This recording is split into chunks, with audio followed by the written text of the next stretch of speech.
This is Donna with More Than a Review, and we are in Nashville at the Muncie Christian Product Expo, and I'm here with Lynette Eason. Yay! I tell people I try not to squee when I do that because I'm always so excited.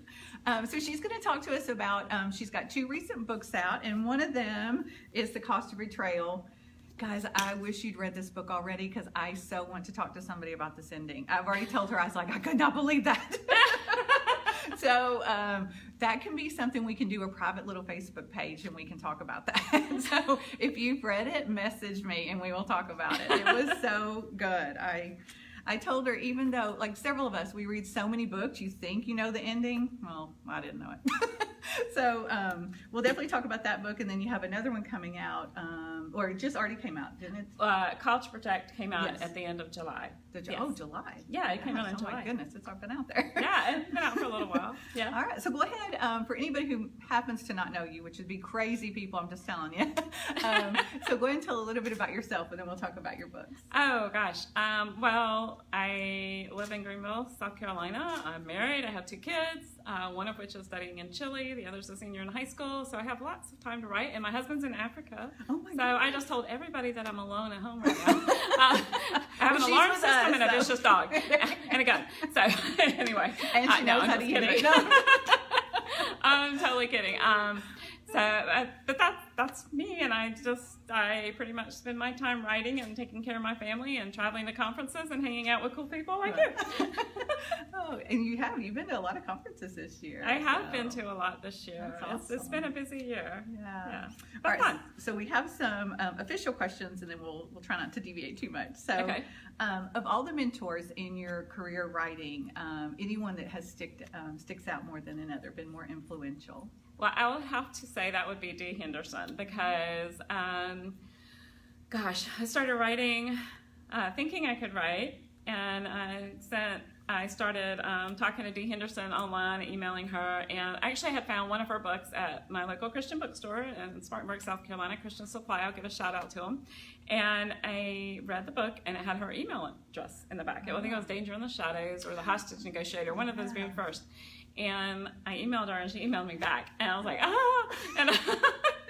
and so I just asked her if I could ask her some writing questions, and she said absolutely. And from there, she started mentoring me. I didn't know that's what she was doing at the time. It's really funny. It occurred to me later that's what she had done. And so I sent her my full manuscript, and she looked like she slit her wrists on the keyboard with all the track changes that came back in red. But it was just the most amazing thing that she did for me, and really just taught me how to write. Yeah. So I would have to say she would be the most influential person. Yeah, and that was the height of her career at that time. I mean, that was one. Yeah, that was what she was. She was really popular series. at that point. Yeah, mm-hmm. That series is another must. Oh yeah. I can't believe she took the time to do that. Now, I didn't realize it at the time. It wasn't until later that I could truly appreciate what she did. That's amazing. So one thing I just want to point out to you, like when you got that email back from her, like that's how we feel. I'm just saying. We totally know that feeling. So for readers new to your writing, tell us a little bit about like this book and like kind of what you write, because a lot of it's like Christian romantic suspense. Yes, yes. I mean, it's got a lot of law enforcement stuff in it. I do not have a background in law enforcement, but don't let that freak you out because I can do my research. I have friends that answer questions. I'm on a crime scene writers loop that I can just, put out any question that I have and I get an answer. I have 2 FBI agents that are buddies of mine, and they read my stuff and critique it and tell me what to fix. And so that's what I write. Growing up, did you ever think you'd be doing this? No, I didn't set out to do it. I really started writing because I was lonely. My husband was traveling all the time. I was at home with like a 9-month-old, and while she kept me busy during the day, at night he was gone, and I'm like, what do I do? So I always kind of wanted to write a book, so I thought, well, it might be a good time to start. Wow. So, yeah. But no, I did not envision this. Yeah. Well, only God can, I'll tell you. Yeah. So speaking of your family, do they support your writing career? Oh, absolutely. Yeah, they really do.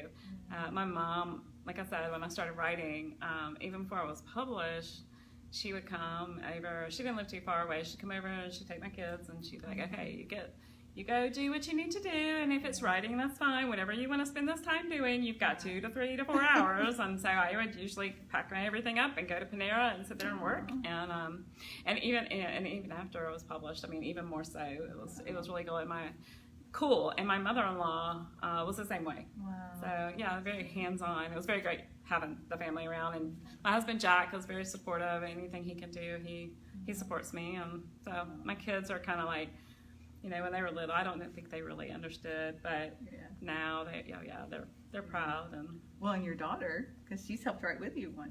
She and I wrote a book together, so that was fun. I read that one. That was really cute. I really liked thanks. it. So was there something memorable you've heard from readers and fans?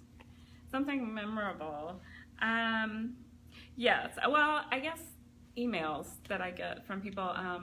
Some of them are kind of funny, and some of them are more serious in how they talk about how the book touched them in some way. And I consider my writing a ministry. And so when I get emails, one email in particular really touched me. It was from this woman who worked with troubled youth. And she actually worked in a place like a juvenile delinquent home where they were incarcerated. I mean, it was not like they could come and go or anything. And she was a fan of my books, and so she had brought some of my books for these kids to read. And she said I wanted them to read something, you know, that was interesting, that would capture their interest and not be full of like language and anything. And she's like, you have to understand, these kids are gang kids, like they're covered in tattoos and just have lived really violent lives. And so she said I brought your books in, and they took one look at, it was the Elite Guardians, and she said they took one look at the females on the cover holding the gun, you know, and they were like, I want to read that. And so she was just saying how that they just couldn't get enough of them, and she said, you wouldn't believe. And I was like, I need a picture of one of them holding my book, you know. But that was just, I just was very touched by that. And she said, and she said, because of the faith element in the story, she's able to have these. They'll ask her about God, or they'll ask her about, well, why would this person forgive so and so for doing that? You know, because in their world, if somebody does something, you go out and you kill them. So so she was really excited to let me know that, and I was just so touched. So I ended up sending her a big box of every book I had and said, here. That is good. That is good. And I'm a big supporter of donating books to either groups like that. There's so many places, either the senior centers, the veterans place. I know they have restrictions on what books they can take, but if you're out there and you happen to be one of those people that don't keep books, which I don't understand if you've seen my library, I definitely recommend donating them to somewhere that they don't have the funds to, you know, they're more worried about making sure they have food, you know, for the places like that. So I would definitely recommend. Because I read to escape. I mean, it's not like I have a bad life, but I have to just take myself away. That's why I used to read too, and that's why I started writing. So yeah. And that's a great series. The Elite Guardian series is a good one if you haven't started. If they happen to be new to your books, that's a great place to start too. So what do you love most about the writing process? I would have to say the initial coming up with a story, just the whole newness of what's coming next. I don't really care for the middle of the story because that's where I pull my hair out the most. But just create brainstorming with friends and critique partners, and I really enjoy that part because they give you. I mean, even if they throw out something that you're not going to use, it still may spark something. Yeah. So it's so helpful to have that group that I can, or just one person even that I can brainstorm with. That's really neat. Yeah, that is great. I had an author earlier. She's trying to find a group like that where she is, because she's like, sometimes writing is a lonely process. Oh yeah, so very much so. You have that. You need that kind of group. Oh of friends. Yeah, absolutely. Okay, so our last official question: what's the best money you've spent as a writer? And that will have to be, I would say, an investment in my Mac. I used to work on, not to diss HP, some people are very happy with their HP. That's wonderful. I'm happy for you. But mine kept crashing, and I had lost, I had lost, I don't know, it was like 47,000 words on a manuscript, and I was panicking. I did finally find some of it, but ended up having to almost rewrite the entire story. And I was like, never again, never again. And so I had been hearing all this, you need a Mac, you need a Mac, you need a Mac. I'm like, okay, I'm fine. I went to Best Buy, I got a credit card, and I put it on there. And, love that 12-month financing thing. So that was the best money that I had spent. It was finding a tool that I could depend on and count on, because it's an investment in your work, and you need the right tools, and you need something you can count on. So, well, and that was probably definitely words finding 40,000 words. Oh, absolutely, no kidding. Yeah, yes. And it's not happened since. Okay, so hopefully I didn't just jinx it, but no, I'm just kidding. I don't believe in that, but no, that is good. Yeah. So as we close out, one fun fact. So tell us something you think readers would be surprised to know about you. Readers would be probably surprised to know that, I don't know that's such a secret anymore, but I wear hearing aids. I use American Sign Language a lot, and if I don't answer you, I'm not being rude, I probably just didn't hear you.